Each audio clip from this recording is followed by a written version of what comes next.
मे आई कम इन sir? आइए, जी प्रणाम sir. प्रणाम मैम। प्रणाम सर। दे दीजिए। जी सर। क्या है कोड नंबर आपका? 14 सर। ठीक है, बैठिए। Thank you sir. बताइए अपने बारे में कुछ। सर मेरा नाम अदिति पांडे है सर। मैंने ग्रेजुएशन अपना फिलोसफी में किया है यूनिवर्सिटी ऑफ दिल्ली से। साथ ही सर मैंने अपना पोस्ट ग्रेजुएशन किया है पॉलिटिकल साइंस में प्रोफेसर राजेंद्र सिंह यूनिवर्सिटी प्रयागराज से। और मेरी हॉबीज़ हैं सर सूर्य नमस्कार करना और लिपन आर्ट करना। जी सर। सूर्य नमस्कार करना जी सर। और लिपन आर्ट करना। सूर्य नमस्कार करना हॉबी है या फिर ये आप सर हॉबी फिट रहने के लिए करती हैं ये एक्सरसाइज? दोनों ही सर। सर जैसे फिट रहने के लिए मैं और भी चीज़ें करती हूँ, वॉक कर लेती हूँ, कभी साइकिलिंग कर लेती हूँ, बट सूर्य नमस्कार पे मैं बार बार। तो 24 घंटे में एक बार ही करती होंगी ना? जी सर। तो हॉबी तो ये जब भी खाली रहिए तो उसको कर लीजिए उस काम को। जी सर। सर साथ में उसके लिए टाइम भी बनाना पड़ता है सर, पढ़ाई के साथ साथ, तो सुबह बना लेती हूँ। ठीक है जी। फिलॉसफी में ग्रेजुएशन आपने किया था 2018 में। जी सर। फिर ये 6 साल बाद आपको क्या जरूरत पड़ गई पॉलिटिकल साइंस में आप पीजी करने लग गई? फिलॉसफी में मेरे ख्याल से आपका ये ऑनर्स रहा होगा। जी सर। 3 साल आपने जिस विषय को पढ़ा उस विषय को त्याग दिया। पोस्ट ग्रेजुएशन आपको फिलॉसफी में ही करना चाहिए था। जी सर, मैंने एक्चुअली में एक पोस्ट ग्रेजुएशन फिलोसफी में भी किया है 2020 में, पर सर उसमें मेरे बहुत अच्छे अंक नहीं आए क्योंकि मेरी हेल्थ इश्यूज़ काफ़ी रहे उस टाइम पे। तो सर मुझे लगा कि मेरा अपना पूरा पोटेंशियल नहीं दिया है, और साथ ही में पॉलिटिकल साइंस मेरा माइनर था तो उसमें रुचि थी ही। तो दर्शन के फाउंडेशन को फिर मुझे लगा कि मैं पॉलिटिकल साइंस में 2020 रुचि थी। में जी किस यूनिवर्सिटी से आपने किया? Sir post graduation.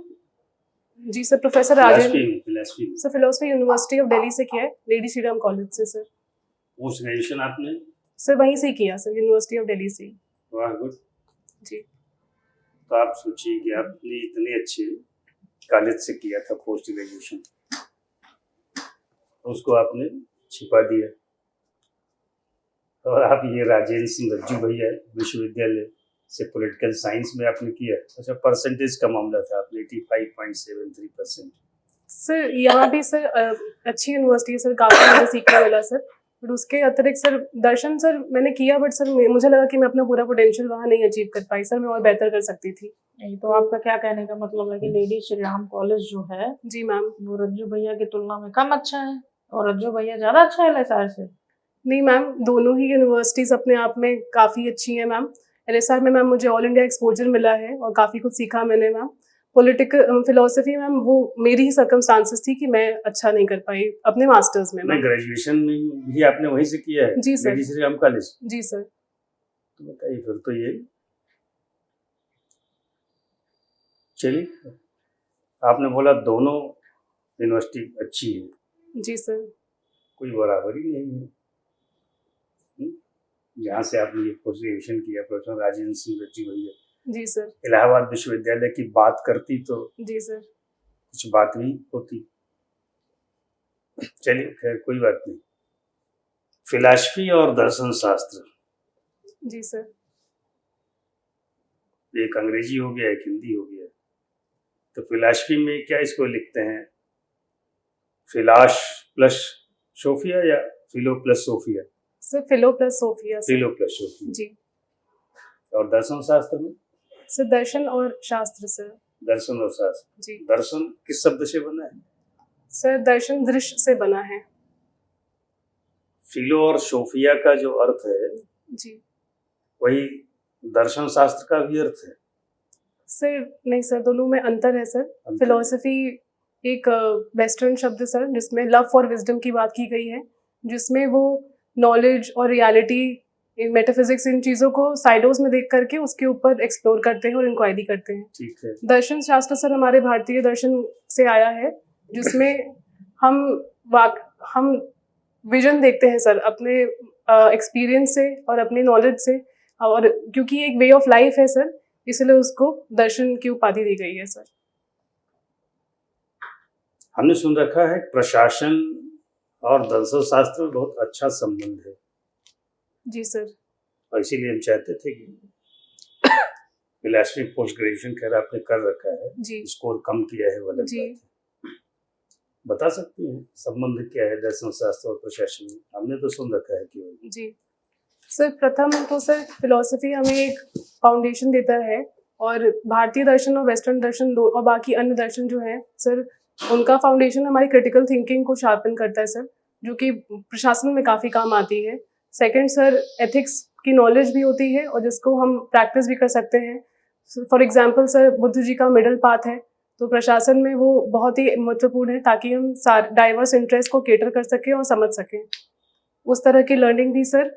और साथ ही सर, ये हमें एक मुझे फाउंडेशन देती है हर चीज़ को समझने के लिए। तो जो मल्टी डायमेंशनल और डायनामिक चीज़ें प्रशासन में हम हमेशा देखते हैं, मुझे लगता है कि मैं उन्हें बेहतर समझ के कनेक्ट कर सकती हूँ। ये आपका जी। ईट ड्रिंक एंड बी मेरी जी सर।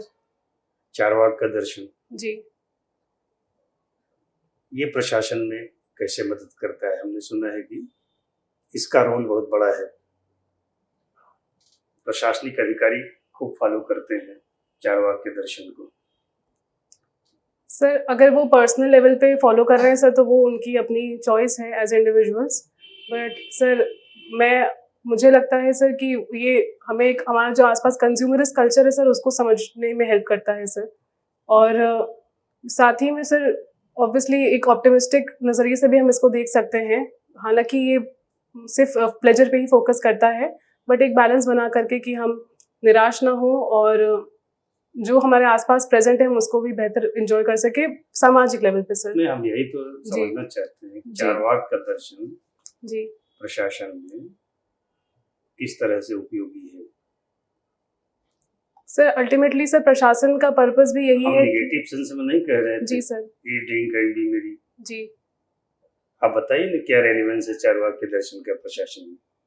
सर, अंततः सर प्रशासन का भी जो एम है पब्लिक सर्विस के थ्रू लोगों को बेहतर ज़िंदगी देने का, और उनके पास सारी बेसिक फैसिलिटीज़ हो, उपलब्ध हो, और वो एक सुखी जीवन जी सके उसी आम की। जनता। जी सर। हाँ, ठीक है, चलिए अच्छी बात है। कुछ एक अपनी स्ट्रेंथ बता दीजिए। सर, मेरी स्ट्रेंथ ये लगती है सर कि सर मैं अच्छी लिसनर हूँ सर, तो एक नॉन जजमेंटल और नॉन बायस तरीके से मैं लोगों को सुनती हूँ और समझ सकती हूँ और उनके साथ कनेक्ट कर सकती हूँ सर। साथ ही सर, मुझे लगता है मैं अडेप्टेबल हूँ, तो मैं अलग अलग सेटिंग्स में, रूरल अर्बन, क्योंकि मुझमें क्यूरोसिटी भी है, तो मैं उसको समझ करके। डिप्टी कलेक्टर की कुछ एक क्वालिटीज जी सर। के आधार पर आप बताइए। Sir, leadership strength? स्किल्स हैं सर मुझमें। क्या है? सर, लीडरशिप स्किल्स जो। लीडरशिप। जी सर। और साथ ही में सर कंपैशन भी ज़रूरी है। और सर, भगवत गीता में सर कहा गया है स्थित प्रज्ञता वाला टर्म, वो मतलब मैं अभी पूरी तरह से स्ट्रेंथ तो नहीं बनी, पर मैं एस्पिरेशनल हूँ कि मैं उस लेवल पे अपनी ड्यूटीज़ का निर्वहन कर पाऊँ। ठीक है, कुछ एक जी। वीकनेसेस हैं तो उसको ही बता दीजिए, नहीं है तो आगे बढ़े। सर, वीकनेसेस में सर कई रही हैं सर, मैंने काम कर लिया उन पे। पहले इमोशनल हो जाती थी सर थोड़ा, बट अब चीज़ों पे अब संयम परफेक्ट हो गई। सर, परफेक्ट तो नहीं हुई होंगी, लेकिन सर ठीक। काफ़ी काम कर लिया है। ठीक। जी। मैडम, ये आपने अभी एक वर्ड बोला लिपन आर्ट, जी मैम। क्या है ये? मैम, लिपन आर्ट कच्छ रीजन से आती है, गुजरात की फोक आर्ट है मैम, जिसको ट्राइबल कम्युनिटीज़ हैं जैसे कि रबाड़ी, मुतवा, उनकी महिलाएं करती आई हैं। उसमें मैम मिट्टी और कैमल डंग के पेस्ट को वो लेप की तरह यूज़ करके उससे डिज़ाइंस बनाते हैं, ज्योमेट्रिकल डिज़ाइंस, और उसमें साथ ही में मिरर्स को एंग्रेव करके अपने दीवारों पे लगाते हैं मैम घरों की, जिससे वहाँ का टेम्परेचर भी कम होता है, और साथ ही में मैम एक रिफ्लेक्टिविटी और पॉजिटिव और ईविल आई हटाने वाला भी उनकी मान्यता रही है। ओके, जी नई इन्फॉर्मेशन थी, थैंक यू फॉर शेयरिंग। जी। जब भी ट्राइबल आर्ट की बात होती है, फिर चाहे वो हैंडीक्राफ्ट हो या फिर इस तरीके की जो आपने एक नई चीज बताई लिपन आर्ट, या फिर कोई और आर्ट हो, अगर वो पब्लिक डोमेन में नहीं आती है तो वो सिर्फ ट्राइबल कम्युनिटीज तक ही लिमिटेड रहेगी। पर अगर पब्लिक डोमेन में आती है तो कहीं ना कहीं ये भी हो जाता है कि नहीं ठीक है, ये इस ट्राइबल कम्युनिटी से जुड़ी है, तो इस कम्युनिटी के लोगों को बस यही काम करना है, इसी आर्ट को आगे ले जाना है। समस्या हो जाती है कि कैसे ट्राइबल आर्ट को प्रमोट किया जाए कि ना किया जाए। प्रमोट करने का मतलब है कि फिर हमने उनका ट्रेडिशनल ऑक्यूपेशन तक ही उनको लिमिटेड कर दिया, जी मैम। प्रमोट नहीं कर रहे हैं तो वो आर्ट एक टाइम के बाद विलुप्त हो जाएगी। कैसे सामंजस्य बैठाया जाए दोनों में?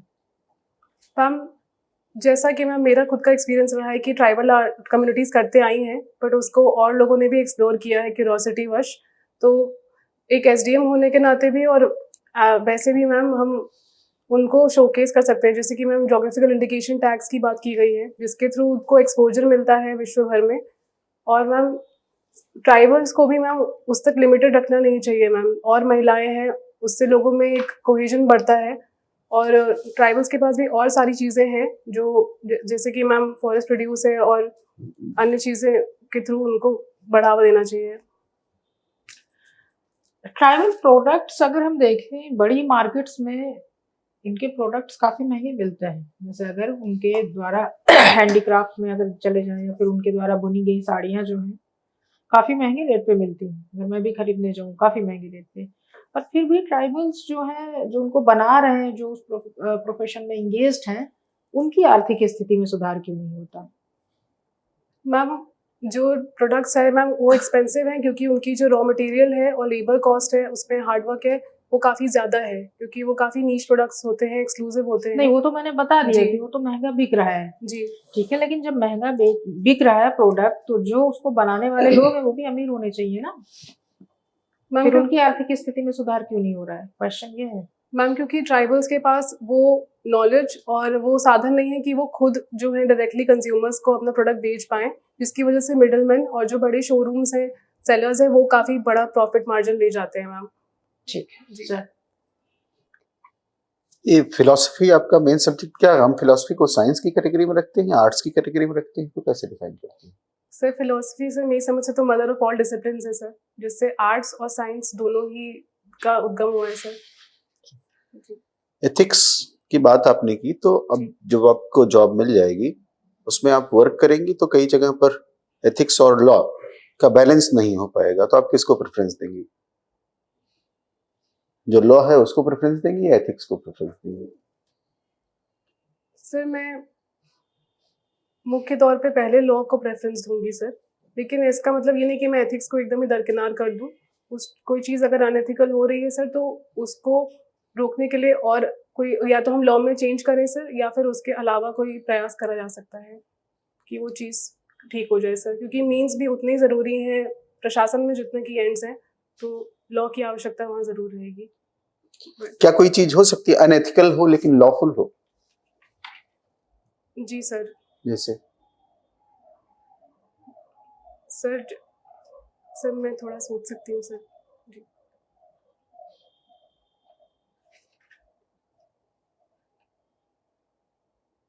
Sir I am sorry sir. Okay. अभी ये जो युद्ध चल रहा है जी सर। ईरान और इजराइल, तो आपके अकॉर्डिंग कौन करेक्ट है और क्यों? अपने अकॉर्डिंग तो दोनों करेक्ट हैं, आपके अकॉर्डिंग कौन करेक्ट है और क्यों?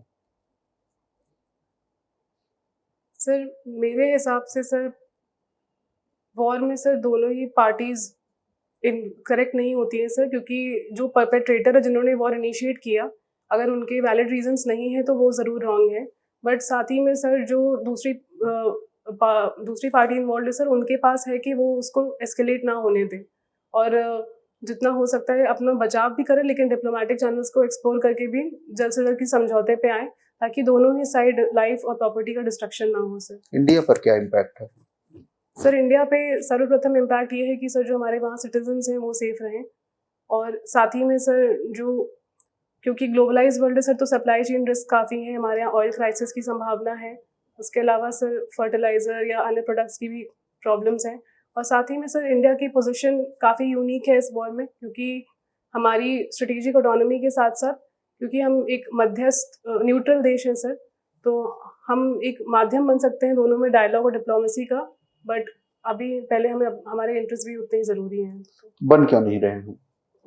सर सिचुएशन अभी डेवलपिंग है सर, साथ ही में सर जहाँ तक मुझे लगता है बैक चैनल्स पे शायद काम हो रहा हो सर, बट क्योंकि अभी सिचुएशन डेवलपिंग है तो अभी कोई इम्पैक्ट आया है कि नहीं? ये तो आपने बताया इम्पैक्ट आ सकते हैं। जी सर। अभी क्या कोई इम्पैक्ट आया है? सर मुख्यतः सर जैसे इंडियन ओशन में जो वॉरशिप सिंक की गई सर, तो उसको लेकर के इंडिया की पोजीशन ज़रूर चर्चा में आई है, और साथ ही में सर ऑयल को लेकर के क्राइसिस अभी बन सकता है सर। जो क्रिकेट में कुछ इंटरेस्ट रखती है? सर कभी कभी देख लेती हूँ सर जी, पर ऐसे एक्टिव रुचि अभी नहीं कल मैच था, कभी कभी देखती हुई, तो कल के विषय में कुछ जानकारी है? सर कल T20 वर्ल्ड कप का फाइनल था जो इंडिया और श्रीलंका ने होस्ट किया था अहमदाबाद में सर। मैच था नरेंद्र मोदी स्टेडियम में, जिसमें इंडिया ने न्यूजीलैंड को 96 रन से बीट किया था सर, और हम तीसरी बार T20 वर्ल्ड चैंपियन बने। सर न्यूज़पेपर कौन सा पढ़ती है? सर मैं इंडियन एक्सप्रेस पढ़ लेती हूँ जी। एडिटर कौन है? सर आई एम सॉरी, मैं देख लूँगी फिर से। ठीक। जी ये युद्ध कब तक चलेगा जिसकी चर्चा भी हो रही थी? सर अभी कहना मुश्किल है सर, क्योंकि जैसे कि यूएस प्रेसिडेंट डोनाल्ड ट्रंप जिन्होंने इनिशिएट किया ये वॉर, उनकी काफ़ी अनसर्टनिटी रहती है बिहेवियर में, और बाकी सर क्या लक्ष्य है यूएस प्रेसिडेंट का, क्या चाहते हैं? सर उनका प्रथम तो सर लक्ष्य था कि वो रजीम चेंज भी कराएं, और साथ ही में उनका अंदेशा था कि न्यूक्लियर वेपन्स ईरान डेवलप कर रहा है, तो वो उस कैपेसिटी को कम करना चाहते हैं तो इसीलिए फिलहाल। ठीक है, तो जी सर। उनको कामयाबी तो नहीं मिली, उनको लग रहा था 2-3 दिन युद्ध चलेगा, ये जी सर। 10 दिन हो गया। जी ईरान कह रहा है 6 महीने तक लड़ेंगे।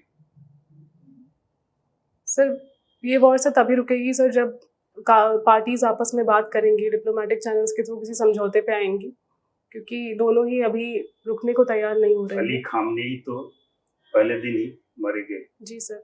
मुश्तबा खामनेई कब तक जिंदा रहेंगे या कब मारे जाएंगे? सर मेरे लिए अंदाजा लगाना अभी। डिप्टी कलेक्टर के तीसरे नेत्र से देख करके बताइए ना, सर कब मारे जाएंगे या कब तक जिंदा रहेंगे? सर जब तक उन पे कोई आपदा ना आ जाए, चाहे यूएस द्वारा चाहे नेचुरल सर। अच्छा, भी जंग के बीच एक जल संकट की बात आई है। ये जंग चल रहा है तो इसमें तो हम लोगों को तेल का संकट। जी 5 दिन युद्ध चला तो 11% वृद्धि हो गई, और अभी 10 दिन हुआ तो 20% का उछाल आ गया। जी खाड़ी देशों में जल संकट की बात खड़ी हो गई है, कैसे? सर इसके लिए सर यूएसए और इजराइल सर उनके जो वाटर ट्रीटमेंट सिस्टम्स और स्टोरेज सिस्टम्स हैं, जैसा कि हमने दुबई में देखा, उनको टारगेट कर रहे हैं, जिसकी वजह से सर जल संकट की संभावना बढ़ गई है, क्योंकि वहाँ पे डेजर्ट रीजन है और वो सी से सराउंडेड है, तो वहाँ पे वाटर ट्रीट करके ही पिया जाता है। तो सर ये एक तरह से ठीक है, नए वॉरफेयर का। डिसैलिनेशन प्लांट जो है जी सर। उनको टारगेट कर रहे हैं। जी सर। ठीक है, एक अंतिम सवाल बता दीजिए, उत्तर प्रदेश का सबसे खतरनाक जिला कौन सा है? सर ठीक है, सर सारे ही विश्व जिले। आर्द्र जी सर ठीक है। क्या बताइए कुछ? नहीं सर वैसे सारे ही जिले ठीक है सर। एक खतरनाक, सबसे खतरनाक जिला एक है, आप बता पाए बताइए, नहीं तो कोई बात नहीं, खत्म करते हैं बातचीत यही हम लोग। सर पॉजिटिव वे में सर मुझे लगता है कि नोएडा में जेवर एयरपोर्ट आ रहा है, तो काफ़ी टर्निंग पॉइंट हो सकता है सर वो यूपी के लिए। हमने खतरनाक जिला पूछा है। सर ठीक है, जी शुभकामनाएं। सर। जी थैंक जा यू सर। सकती हैं। थैंक यू नमस्ते सर।